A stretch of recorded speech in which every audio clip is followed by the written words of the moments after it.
जुर्म कितना भी संगीन क्यों ना, गुनहगार कितना भी शातिर क्यों ना, हर गुनहगार अपने दामन पर छोड़ ही जाता है गुनाह की चीजें, क्योंकि गुनाह अपनी गवाही खुद देता है।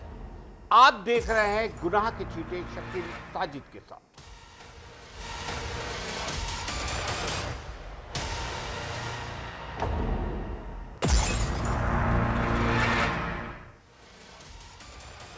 लखनऊ के आशियाना इलाके से एक सनसनीखेज वारदात की खबर, जहां रिश्तों के कत्ल ने पूरी राजधानी की रूह को कपा दिया। अभी लोग मानवेंद्र सिंह हत्याकांड की दहशत से उबरे भी नहीं थे कि इसी थाना क्षेत्र के सेक्टर आई में एक और खौफनाक वारदात को अंजाम दिया गया।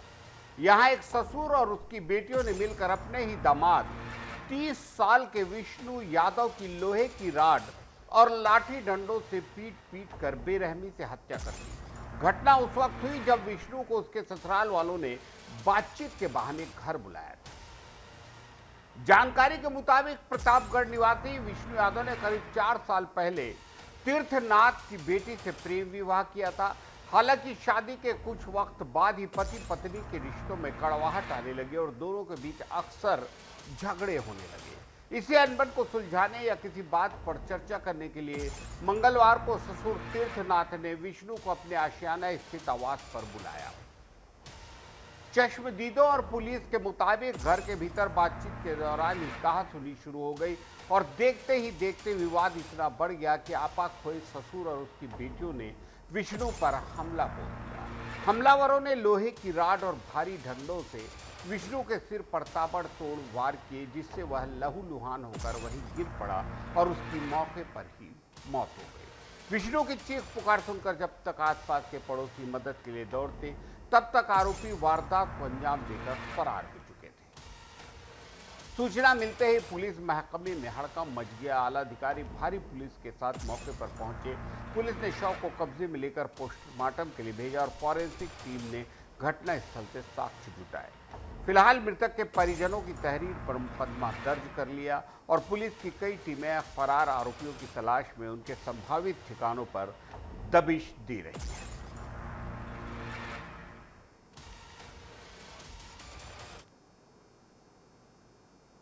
देखिए, आज सायंकाल थाना आशियाना में दर्ज 112 सूचना मिली कि विष्णु यादव हैं, जिनकी उम्र लगभग 30 साल है, पुत्र छेदीलाल, जो कि जनपद प्रतापगढ़ के रहने वाले हैं। वो आज यहाँ जैसा कि आपने बोला कि ससुराल है, वहाँ आए थे और वहाँ पे उनके ससुराल जनों के द्वारा उनके सिर पे वार किया गया, जिसके कारण उनकी मृत्यु हो गई है। और इस संबंध में अभी फॉरेंसिक टीम के साथ हम लोगों ने घटनास्थल का मुआयना किया है और साक्ष्य इकट्ठा किए जा रहे हैं। जो उनके ससुराल जन हैं, उनसे पूछताछ की जा रही है। परिवार जो मृतक हैं, उनके परिवारजनों को सूचना दे दी गई है और अगली सर, विवाद क्या बताया जा रहा है मारने का? इस बारे में अभी पूछताछ की जा रही है। जैसा हम इस सब के बारे में विस्तृत अभी जाँच कर रहे हैं। जैसा हम जहाँ तक अभी तक बताया गया कि ये कुछ प्राइवेट जॉब कर रहे थे और हमें हम अप्रोच कर रहे थे। देखिए, जैसा मैंने बताया कि आज सायंकाल हमें कोई जरिए 112 सूचना मिली कि ये जो मृतक हैं विष्णु यादव, ये यहाँ आए थे। तो परिवारजन जो उनके ससुराल पक्ष के लोग हैं, उनके साथ कुछ अल्टरकेशन हुआ, जिसमें उनके सिर पे जो चारपाई का जो पाया होता है, उससे वार किया है, उससे इंजरी हुई है, जिससे उनकी मृत्यु हो गई है। और इस संबंध में पुलिस हम लोग मौके पर पहुँचे हैं। फॉरेंसिक टीम के द्वारा साक्ष्य इकट्ठा किए जा रहे हैं और इनके जो मृतक के परिवारजनों को भी सूचना दे दी गई है और हम लोग परिवारजनों से हम लोग पूछताछ कर रहे हैं। छत्तीसगढ़ की राजधानी रायपुर से बड़ी खबर, जहां पुलिस ने शहर की फिजा को बिगाड़ने वाले गुंडों और बदमाशों के खिलाफ जीरो टॉलरेंस नीति अपनाते हुए एक बड़ा सर्जिकल स्ट्राइक किया। रायपुर पुलिस कमिश्नरेट और एसीसीयू की संयुक्त टीम ने पिछले 24 घंटों के भीतर ताबड़तोड़ कार्रवाई करते हुए चाकूबाजी, पत्थरबाजी और सरेआम हथियार लहराने वाले 12 आरोपियों को सलाखों के पीछे भेज दिया। पुलिस की सख्त कार्रवाई ने साफ कर दिया कि अब शहर में कानून हाथ में लेने वालों की खैर नहीं। मामले की विस्तृत जानकारी पहली बड़ी घटना 16 मार्च 2026 को मोधापारा थाना क्षेत्र के बीटीएस चौक पर, जहां पुरानी रंजिश के चलते कुछ युवकों ने सरेआम चाकूबाजी की। इस मामले में पुलिस ने रवि, हर्ष, अभय और लोकेश रक्सेल को गिरफ्तार किया है। वहीं इसी दिन मरही माता क्षेत्र में दहशत फैलाने के मकसद से की गई पत्थरबाजी के मामले में पुलिस ने आमिर अहमद, अनस खान और मुशीर खान समेत 6 आरोपियों को दबोचा। ये वो लोग थे जिन्होंने समूह बनाकर न सिर्फ गाली गलौज की बल्कि पत्थरों से हमला कर आम नागरिकों को घायल किया।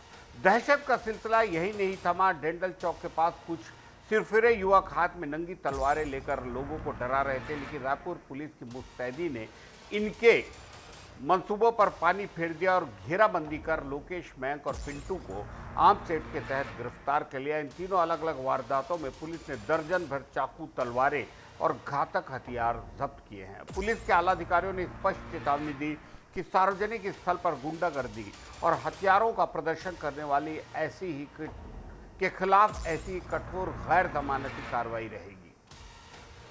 रायपुर पुलिस की सक्रियता ने बदमाशों में खौफ और आम जनता में सुरक्षा का थोड़ा सा भरोसा पैदा किया है।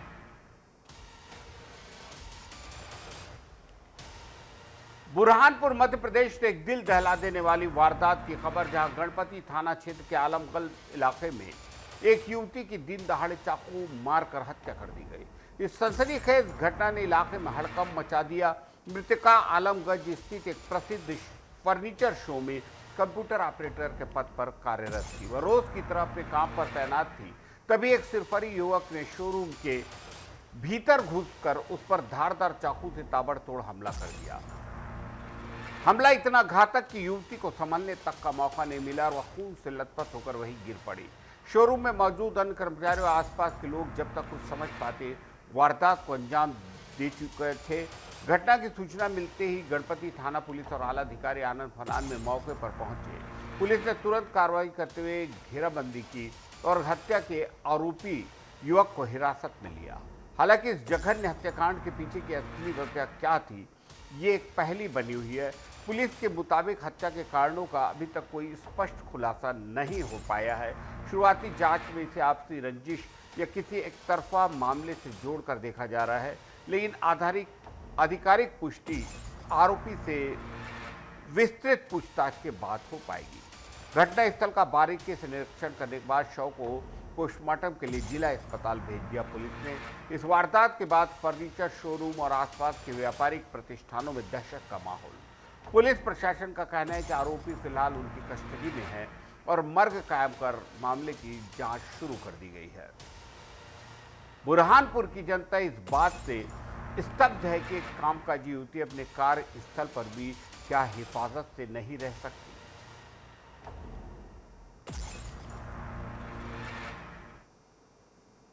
क्या करते हैं, बच्ची को ये एक ने दूसरे भी मारा है, तो जैसे सुनने तत्काल मोबाइल भेजी थी, मगर वहाँ से उसको लेके चले गए थे अस्पताल में। उनको देखा, घटनास्थल पे गए तो वहाँ पता चला ले गए, तो पुलिस से देखा सरकारी अस्पताल, फिर हाल यूएल में गए तो वहाँ से पता चला कि सरकारी में गए, तो सरकारी में आया तो जैसे घुसते। कहाँ पर हुई घटना? ये आलमगंज संदीपुर के पास। क्या कोई रिश्ता था, क्या कोई संबंध था आरोपी और रतिका का? चर्चा ही नहीं हुई, सब संबंध में चर्चा कर रहे कोई गुमशुद की भी बात? हैं। अभी तो एक आधे घंटे पहले की जी राउंड अप। घटना क्या हुई थी सर?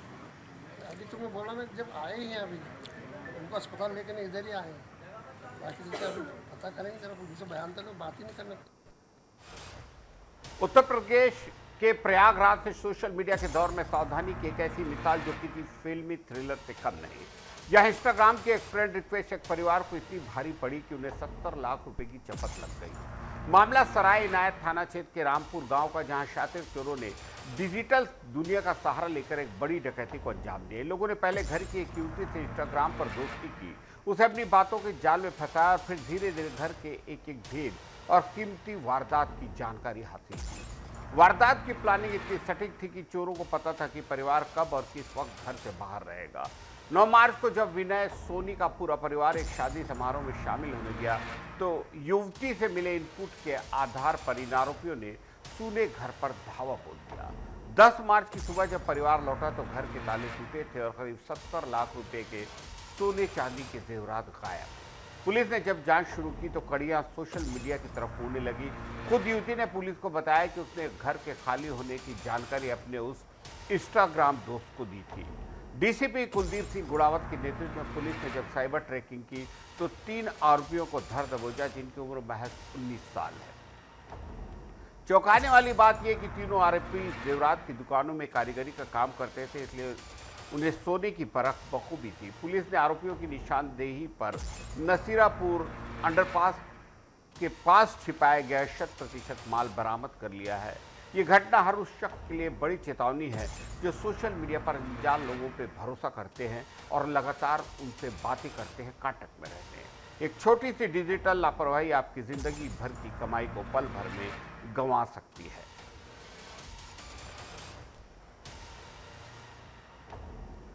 सागर पुलिस को ऐसी कामयाबी मिली जिसे सुनकर किसी फिल्मी कहानी का एहसास होता है। करीब 17 साल से कानून की आंखों में धूल झोंक रहे खूंखार अपराधी को पुलिस ने राजस्थान के जयपुर से गिरफ्तार किया। जितना पुराना मामला है, इसकी गिरफ्तारी का तरीका उतना ही दिलचस्प। दरअसल साल 2009 में सागर के कैंट थाना क्षेत्र में हत्या हुई थी, जिसमें आरोपी अब्दुल राज को न्यायालय ने दोषी मानते हुए आजीवन कारावास यानी उम्र कैद की सजा सुनाई थी। सजा काटने के दौरान साल 2011 में शातिर अपराधी ने बीमारी का नाटक रचा और जिला अस्पताल में इलाज के दौरान पुलिस सुरक्षा को चकमा देकर फरार हुआ। पिछले 13 सालों से वह अपनी पहचान छुपाकर अलग अलग राज्यों में छिपता फिर रहा था, जिसके चलते उच्च न्यायालय ने उसके खिलाफ स्थायी वारंट भी जारी कर दिया। सागर नगर पुलिस अधीक्षक ललित कश्यप के नेतृत्व में पिछले 6-7 महीनों से इस भगोड़े की तलाश तेज कर दी गई। साइबर सेल और मुखबिरों के जाल की मदद से पुलिस को इनसे मिला कि आरोपी जयपुर में ठिकाना बदल कर रह रहा है। इसके बाद सागर पुलिस की विशेष टीम जयपुर पहुंची। चुनौती यह थी कि आरोपी बेहद सतर्क था और किसी भी अनजान चेहरे को देखते ही चौकन्ना हो जाता था। गिरफ्तारी को अंजाम देने के लिए पुलिस टीम ने फिल्मी अंदाज अपनाया। पुलिस कर्मियों ने अपनी पहचान छिपाने के लिए विशेष समुदाय का भेष धारण किया और जयपुर के उस इलाके के माहौल में पूरी तरह ढल गए। करीब 1 हफ्ते तक टीम ने स्थानीय लोगों के बीच रहकर आरोपी की हर गतिविधि पर पैनी नजर रखी। जैसे ही पुलिस को सही मौका मिला, घेराबंदी कर दबोच लिया। अब आरोपी के खिलाफ हत्या के पुराने मामले के साथ साथ पुलिस अभिरक्षा से फरार होने का नया मामला भी गोपालगंज थाने में दर्ज हो गया।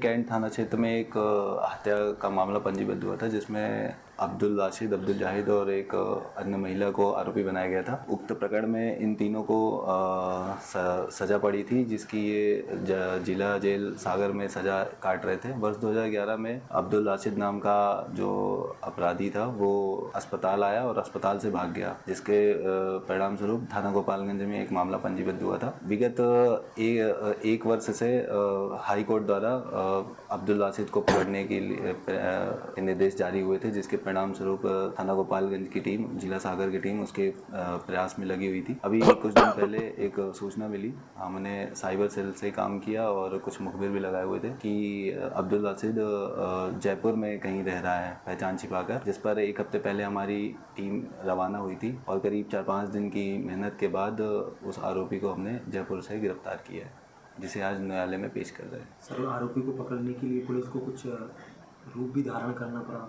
हाँ, चूँकि आरोपी भी जयपुर में अपनी पहचान छिपा कर रह रहा था। मदन लाल नाम का उसके पास से आधार कार्ड मिला है।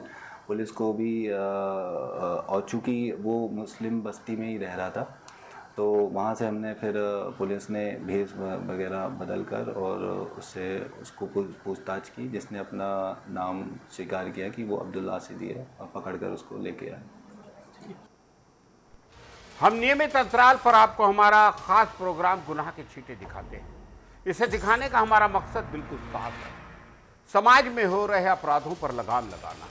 क्योंकि हम समझते हैं यदि कोई सतर्क रहे, चौकन्ना रहे, सावधानी बरते, अपने आसपास के सन्नाटे में जन्म ले रही साजिशों को समझे, अंधेरे में सिमटी गुनाह की आहट को पहचाने, तो शायद गुनाह कुछ कम हो। इसलिए देखते रहिए हमारे साथ गुनाह के छींटे। नमस्कार।